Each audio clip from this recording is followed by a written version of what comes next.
तेरी औकात है परीक्षा में पास होने की? अगर पास हो गया तो मैं तुझे 1 करोड़ दूंगी। ये भिखारी टॉप करेगा? इसे तो स्कूल से बाहर निकाल देना चाहिए। मैं टॉप करूंगा। शहर के किनारे बसी एक झुग्गी बस्ती में 16 साल का आरव अपने पिता के साथ रहता था। टीन की छत, टूटी दीवारें और बारिश में टपकता पानी, यही उसका घर था। उसके पिता रामलाल दिन भर ईंट भट्टों और निर्माण स्थलों पर मजदूरी करते थे। शाम को थके हुए शरीर और धूल से भरे कपड़ों के साथ जब घर लौटते तो उनके चेहरे पर बस एक ही सुकून होता, अपने बेटे को पढ़ते हुए देखना। आरव किसी आम लड़के जैसा नहीं था।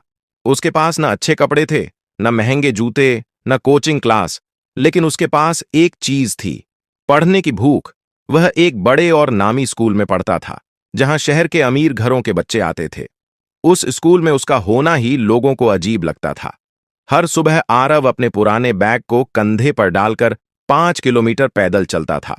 उसके जूते कई जगह से फट चुके थे, लेकिन वह बिना शिकायत आगे बढ़ता रहता।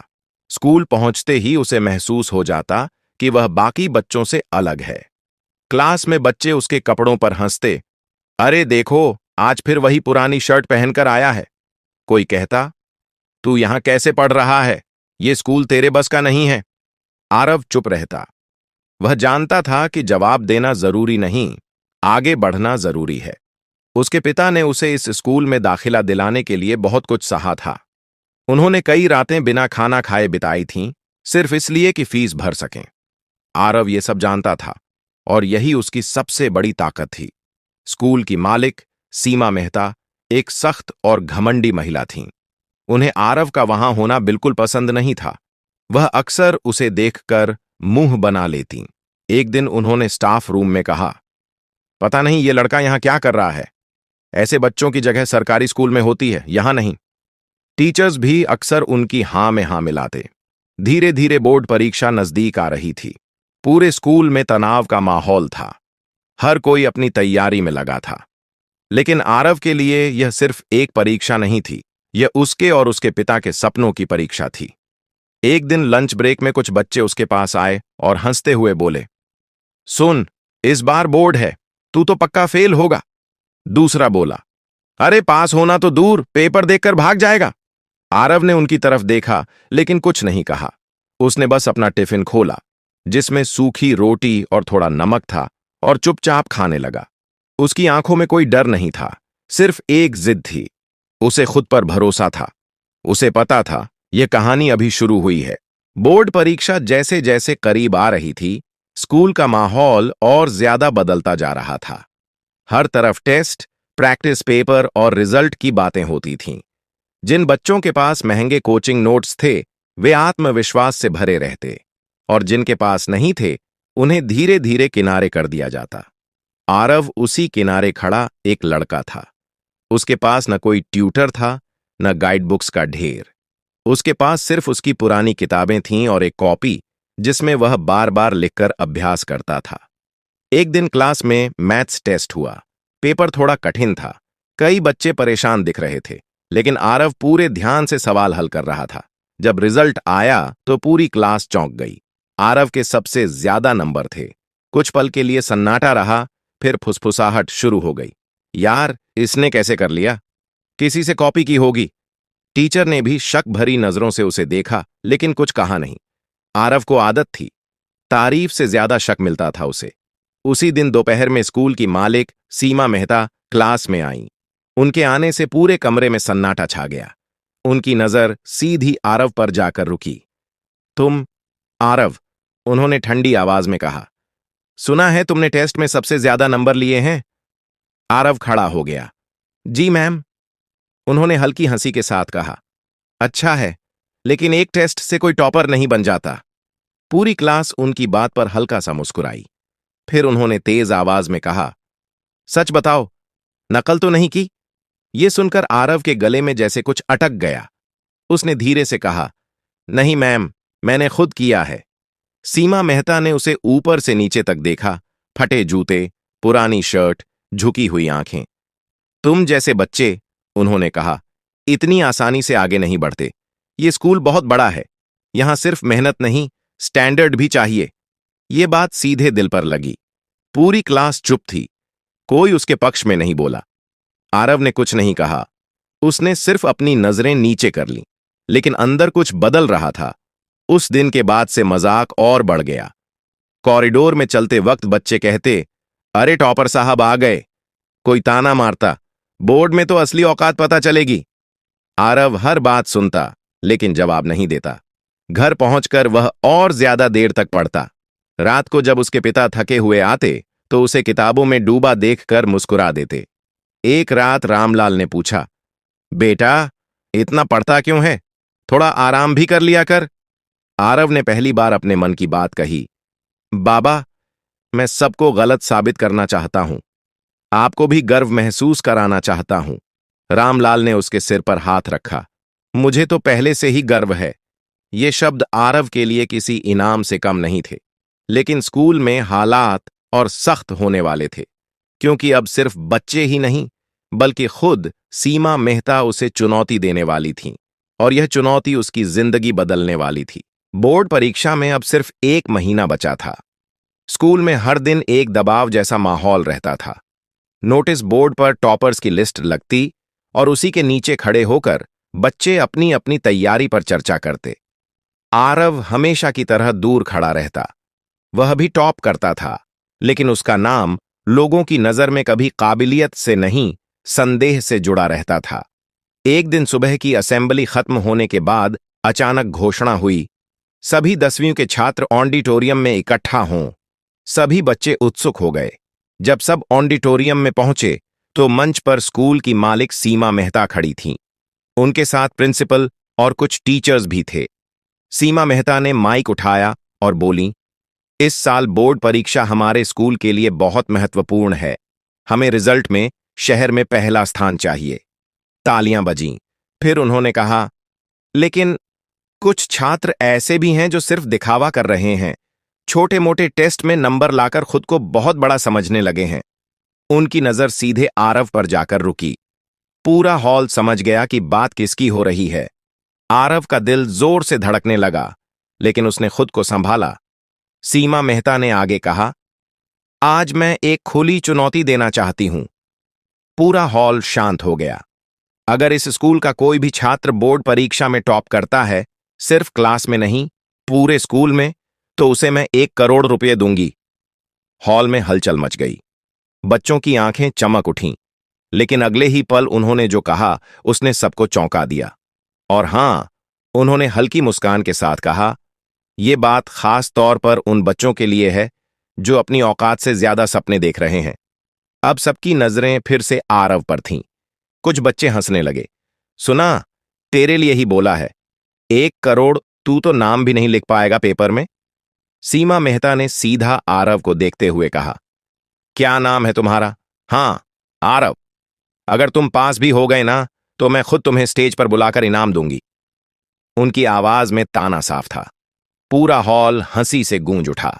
आरव खड़ा था, अकेला, लेकिन इस बार उसकी आंखों में डर नहीं था। वह धीरे से बोला, मैम, मैं सिर्फ पास नहीं होऊंगा, मैं टॉप करूंगा। पूरा हॉल अचानक चुप हो गया। कुछ सेकंड के लिए जैसे समय रुक गया। फिर एक जोरदार हंसी गूंजी। ये देखो, सपने, पागल हो गया है ये। सीमा मेहता ने मुस्कुराकर कहा, ठीक है, हम भी देखेंगे। चुनौती अब खुल चुकी थी। उस दिन के बाद आरव के लिए सब कुछ बदल गया। अब यह सिर्फ पढ़ाई नहीं थी, यह उसकी इज्जत की लड़ाई थी। चुनौती के बाद स्कूल में हर कोई सिर्फ उसी बात की चर्चा कर रहा था।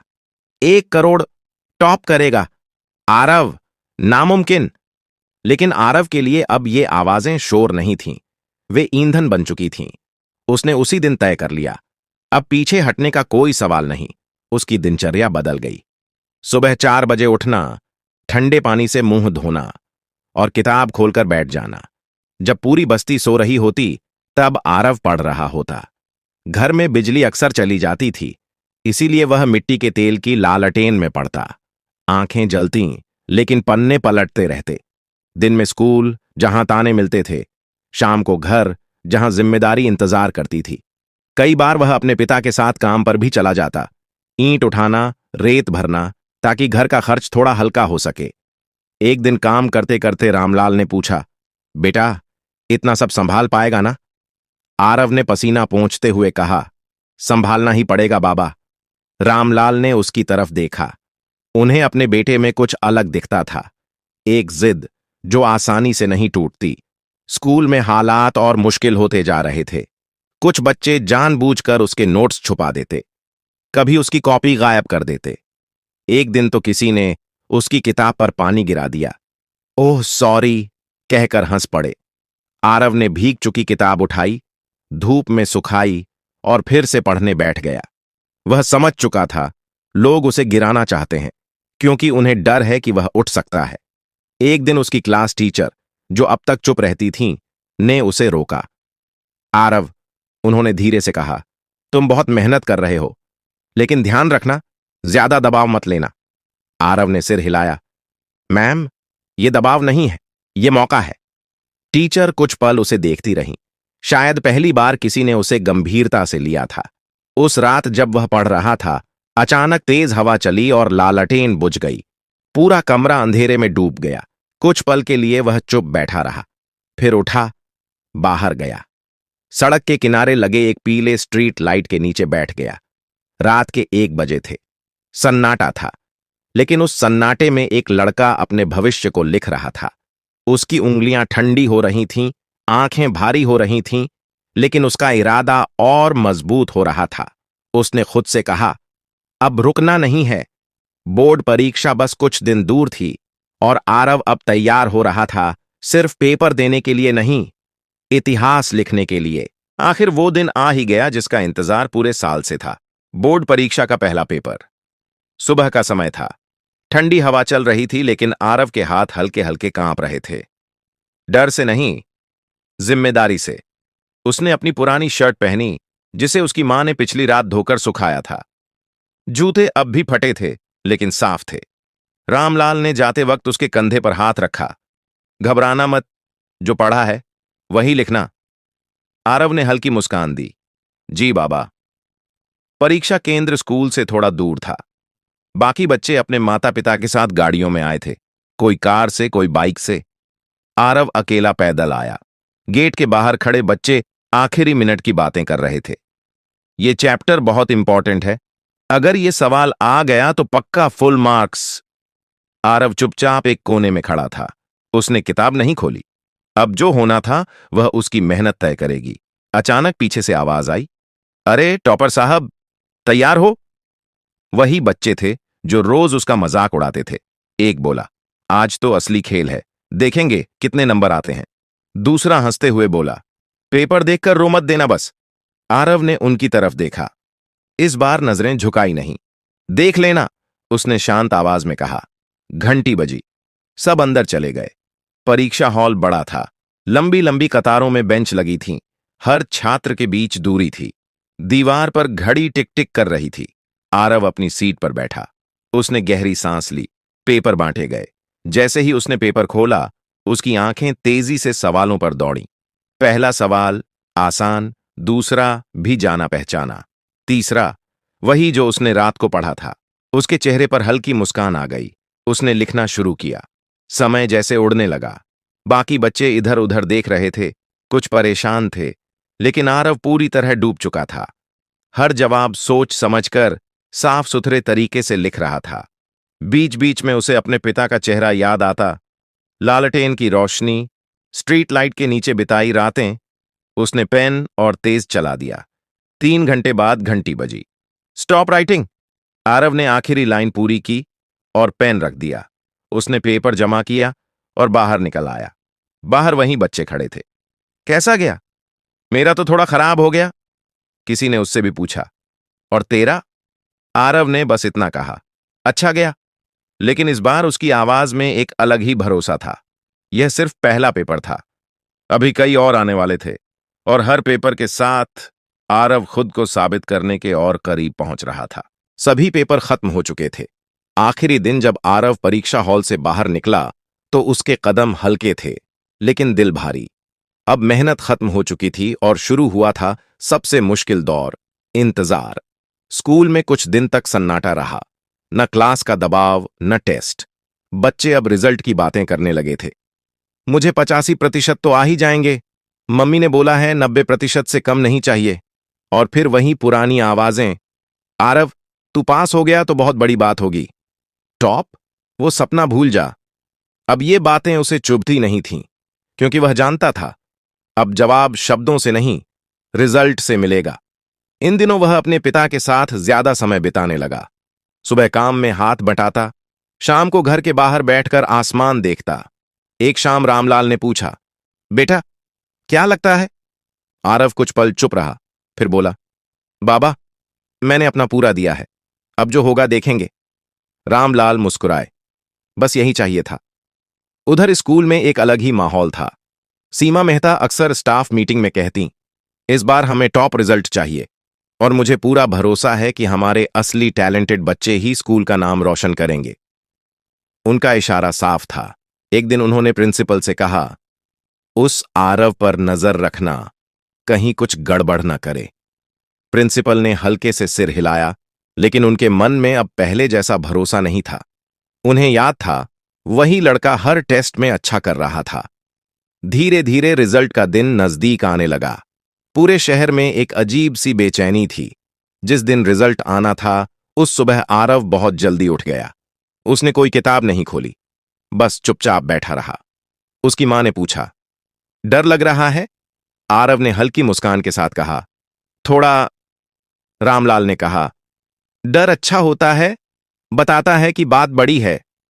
स्कूल में उसी दिन सभी छात्रों को बुलाया गया था। नोटिस बोर्ड पर रिजल्ट लगाया जाना था। आरव भी धीरे धीरे स्कूल पहुंचा। गेट के बाहर भीड़ लगी थी। हर कोई आगे बढ़कर अपना नाम ढूंढने की कोशिश कर रहा था। दिल की धड़कनें तेज थीं। कुछ बच्चे खुश होकर चिल्ला रहे थे, पास हो गया, 90%। कुछ उदास खड़े थे। आरव धीरे धीरे भीड़ में आगे बढ़ा। उसकी नजर लिस्ट पर गई, लेकिन उससे पहले ही पीछे से एक आवाज आई, अरे ये कैसे हो सकता है? भीड़ में हलचल मच गई। किसी ने जोर से कहा, स्कूल टॉपर आरव। कुछ पल के लिए जैसे सब कुछ रुक गया। आरव वहीं खड़ा रह गया। उसे यकीन नहीं हुआ। उसने फिर से लिस्ट देखी। सबसे ऊपर लिखा था, पहला रैंक। आरव उसकी आंखें भर आईं। भीड़ अब उसे अलग नजर से देख रही थी। जो कल तक हंस रहे थे, आज चुप थे। लेकिन असली पल अब भी बाकी था, क्योंकि अब सामना होना था सीमा मेहता से, और उनके उस वादे से जो पूरे स्कूल के सामने किया गया था। स्कूल का माहौल उस दिन बिल्कुल अलग था। जहां कभी आरव को देखकर लोग हंसते थे, आज वहीं लोग उसे ढूंढ रहे थे। नोटिस बोर्ड के सामने भीड़ अभी भी लगी थी, लेकिन अब फुसफुसाहट का विषय बदल चुका था। यार, सच में टॉप कर गया। इतना शांत रहता था, पता ही नहीं चला। आरव अभी भी वहीं खड़ा था। उसकी आंखें बार बार उस लिस्ट पर जा रही थीं, जैसे वह खुद को यकीन दिला रहा हो कि यह सपना नहीं है। तभी प्रिंसिपल ने माइक पर घोषणा की, सभी छात्र ऑडिटोरियम में आएं, हमें एक विशेष घोषणा करनी है। कुछ ही मिनटों में पूरा स्कूल वहां इकट्ठा हो गया। मंच पर प्रिंसिपल, टीचर्स और बीच में खड़ी थीं सीमा मेहता। आज उनके चेहरे पर वो आत्मविश्वास नहीं था जो पहले हुआ करता था। प्रिंसिपल ने माइक उठाया, इस साल हमारे स्कूल का रिजल्ट बहुत शानदार रहा है और हमें गर्व है कि हमारे स्कूल का टॉपर है आरव। पूरा हॉल तालियों से गूंज उठा। आरव को मंच पर बुलाया गया। वह धीरे धीरे सीढ़ियां चढ़कर ऊपर गया। वही पुरानी शर्ट, वही साधारण रूप, लेकिन आज उसमें एक अलग ही गरिमा थी। सीमा मेहता उसके सामने खड़ी थी। कुछ पल के लिए दोनों की नजरें मिलीं। वो महिला जो हमेशा उसे नीचा दिखाती थी, आज चुप थी। माइक उनके हाथ में था, लेकिन शब्द जैसे साथ छोड़ चुके थे। आखिरकार उन्होंने धीमी आवाज में कहा, आरव, तुमने बहुत अच्छा किया। ये वही आवाज थी जिसमें कभी ताना होता था। आज उसमें झिझक थी। पूरा हॉल खामोश था। फिर अचानक पीछे से एक आवाज आई, मैम, आपने 1 करोड़ का वादा किया था। भीड़ में हलचल हुई। सबकी नजरें फिर से सीमा मेहता पर टिक गईं। कुछ सेकंड का सन्नाटा। फिर उन्होंने गहरी सांस ली और कहा, हां, मैंने वादा किया था और मैं अपना वादा निभाऊंगी। पूरा हॉल तालियों से गूंज उठा, लेकिन आरव ने माइक मांगा। सब चुप हो गए। उसने धीरे से कहा, मैम, मुझे 1 करोड़ नहीं चाहिए। सब चौंक गए, सीमा मेहता भी। मुझे सिर्फ इतना चाहिए, आरव ने आगे कहा, कि इस स्कूल में कभी किसी बच्चे को उसके कपड़ों, उसकी गरीबी या उसकी हैसियत से ना आंका जाए। उसकी आवाज साफ थी, मजबूत थी। मुझे चाहिए कि जो मौका मुझे मिला वो हर उस बच्चे को मिले जो मेहनत करता है। पूरा हॉल फिर से तालियों से गूंज उठा, इस बार पहले से ज्यादा जोर से। कुछ टीचर्स की आंखों में आंसू थे। सीमा मेहता ने पहली बार सिर झुकाया। मैं वादा करती हूं, अब इस स्कूल में ऐसा कभी नहीं होगा। उसी वक्त रामलाल भीड़ में खड़े थे। उनकी आंखें नम थीं, लेकिन चेहरे पर गर्व साफ दिख रहा था। आरव मंच से उतरा और सीधे अपने पिता के पास गया। रामलाल ने उसे गले लगा लिया। तू सच में जीत गया बेटा, सिर्फ परीक्षा नहीं, सब कुछ। उस दिन सिर्फ एक रिजल्ट नहीं आया था, एक सोच बदली थी, एक सच्चाई सामने आई थी कि मेहनत हालात से बड़ी होती है और असली जीत पैसे से नहीं, सम्मान से होती है। अगर आपको यह कहानी पसंद आई हो तो वीडियो को लाइक जरूर करें, सब्सक्राइब करना न भूलें। ऐसी ही प्रेरणादायक कहानियों के लिए और कमेंट में अपने शहर या गांव का नाम जरूर लिखें, ताकि हमें पता चले आप कहां से देख रहे हैं। आपका एक छोटा सा सपोर्ट हमें और बेहतर कहानियां बनाने की ताकत देता है।